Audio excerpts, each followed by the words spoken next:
There is a serious issue going on in this country. Nigeria is under attack.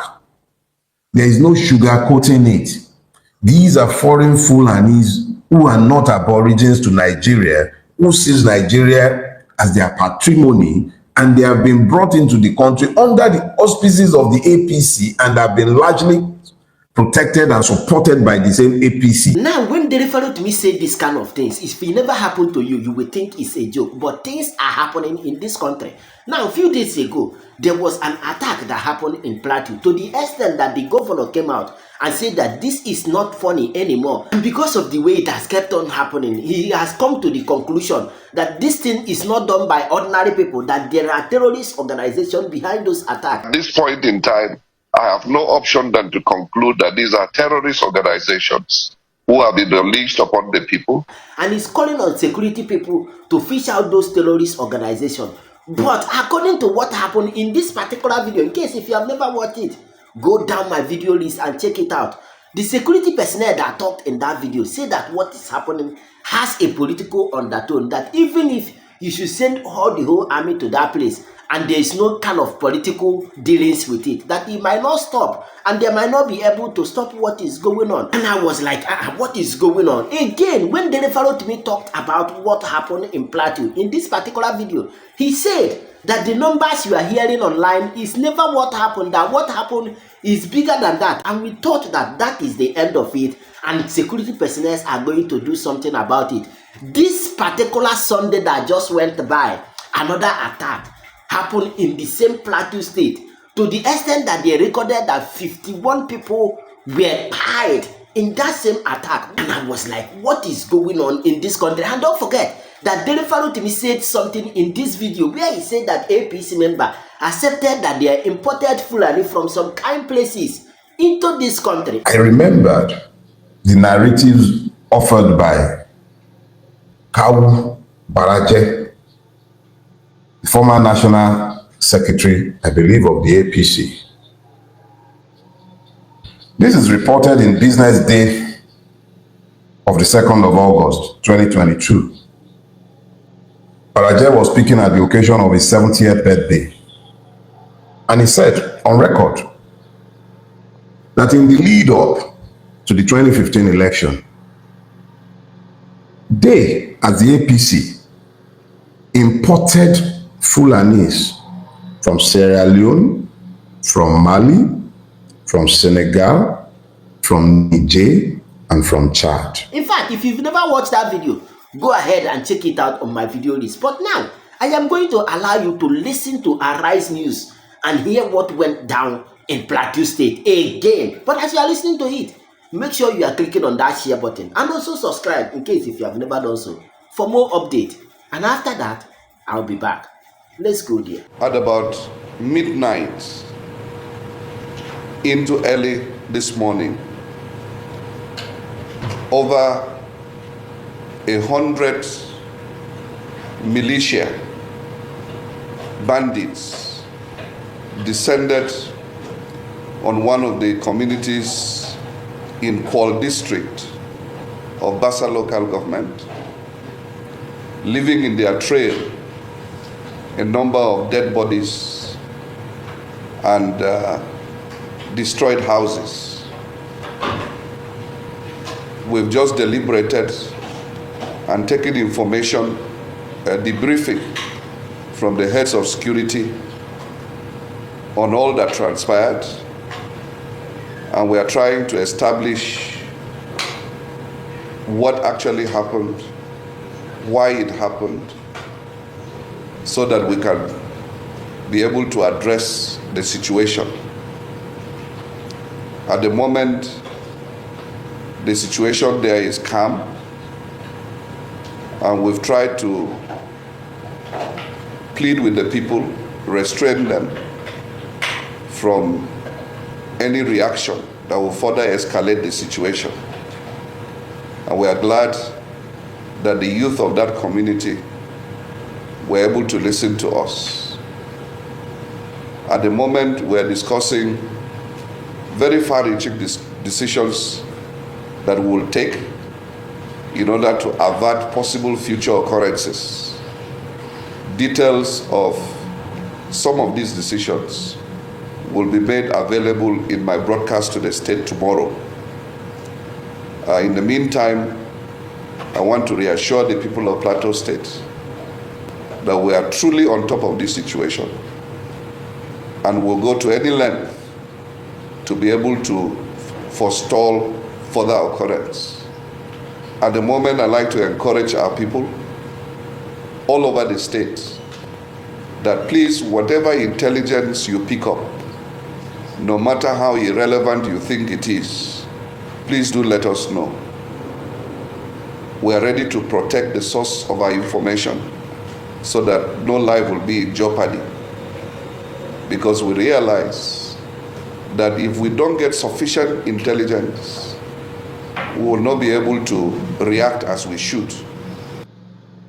We certainly do reiterate the call for calm and condole with those who are now bereaved. May the souls of the departed rest in peace.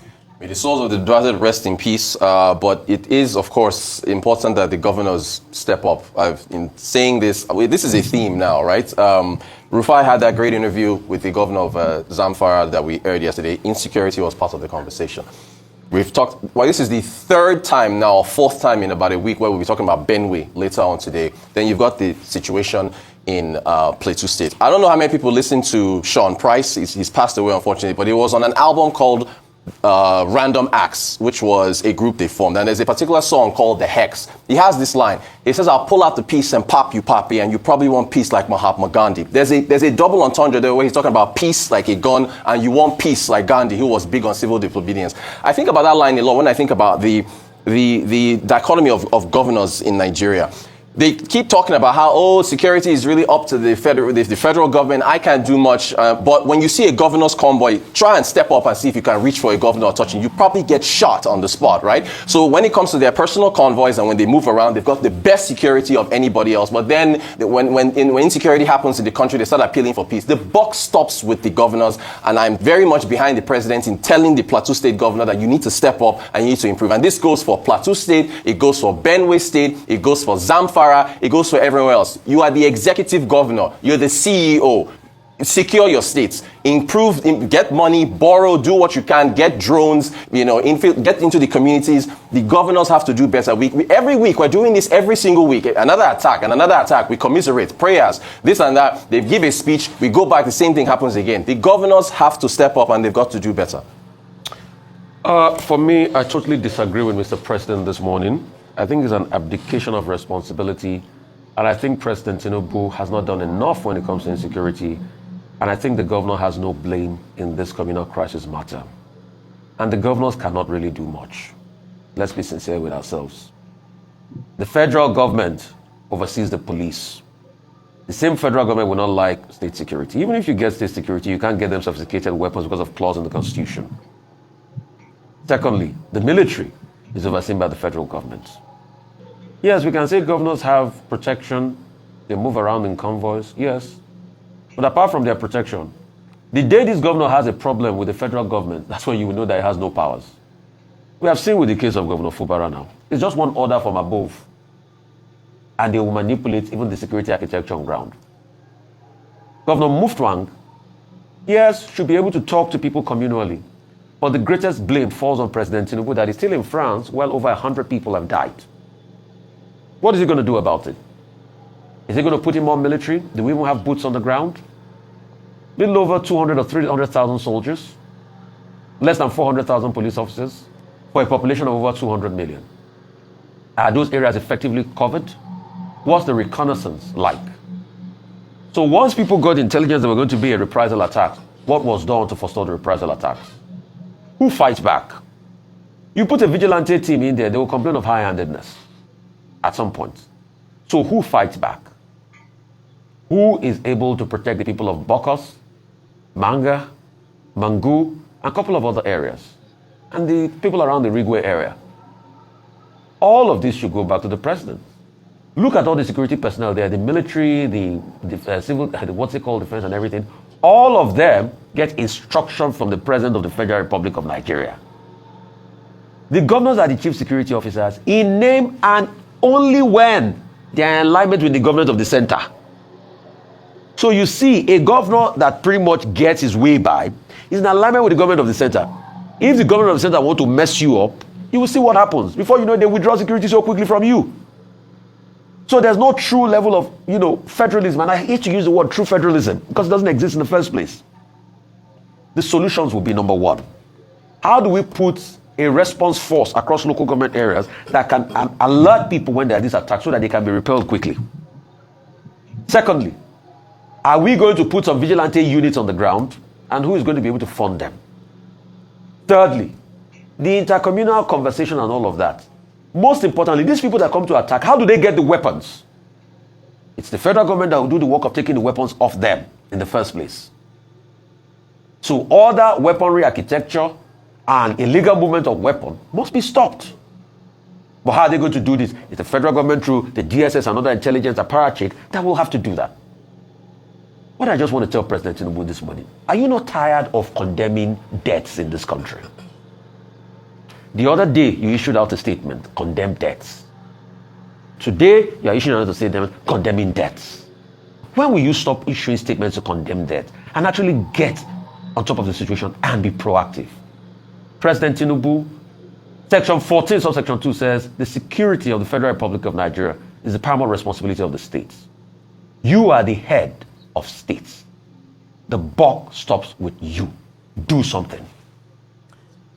All right, now let's take a look at how things have been unraveling in Plateau State. We've now reached a death toll of over 300 since December 2023, when that horrible Christmas massacre took place. What are some of the developments that have taken place since then?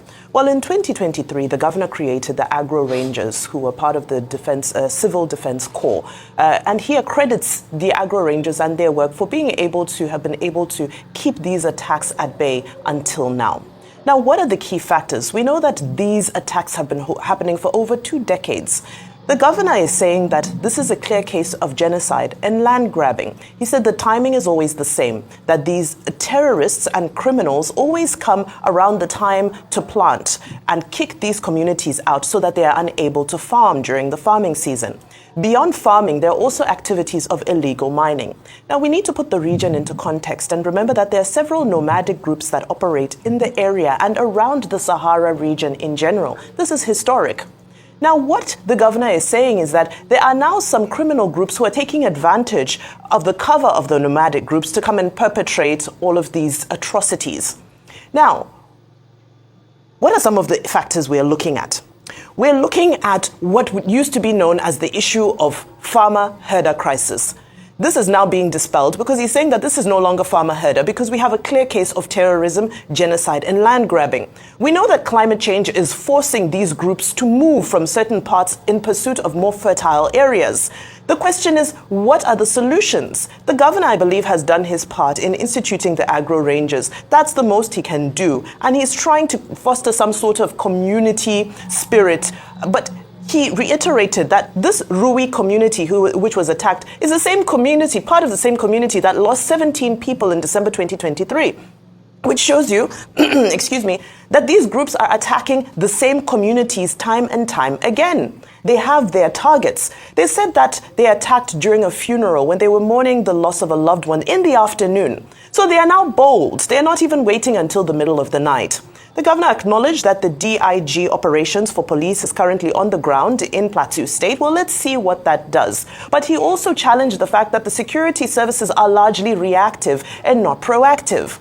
What are the solutions? When the Ministry of Livestock was created, the whole idea was around ensuring that the issue of herding can be contained, grazing, open grazing, all of those issues were supposed to be addressed because if you are able to address that issue, you'll now be able to separate between the herders, the criminals, and the terrorists. But now you have people who are bringing in sophisticated weaponry that is being trafficked from all over. Borders are porous. We don't know where these weapons are coming from. But the locals always acknowledge the fact that many of these people are not speaking local Nigerian languages. So this is a perennial problem that we now know that even if we date it back to history, nomadic groups have always existed. So as the president is saying that he's seeking the political, for the governor to look for a political will, I think that's quite an unfair statement. When we have an issue that is not stemming within the state, this is a regional issue. We know the situation regionally with security and with the movement of people from the Sahel region. So putting it on the governor's head is unfair because this is far bigger than him. If it's up to Governor Caleb Mutfwang, what's happening in Benue? What's happening in Borno? What's happening in all of the other states? If it comes down to the governors, it's bigger than that. And yes, there are deeper ethnic and religious undertones to it, which must be addressed, but they cannot be addressed at a singular state level. This is a regional dialogue that needs to happen, and sustainable solutions need to be found once and for all, but at a national level. We need to see the work of the Ministry of Livestock coming into play here to start to control the movement of herders and cattle so we can separate the criminals from the genuine herders. Confirm. Now, what do you think? Do you think that our leaders are giving this particular situation the right approach it deserves to help stop this thing from continuous happening? Or is this that they don't care about their citizens? Anything that want to happen, let it happen, in as much as it does not affect them in particular? In fact, share your thought with me on the comment section. And of course, you know the vibe now. Click on that subscribe button, follow, and share for more updates. Because like this, we move.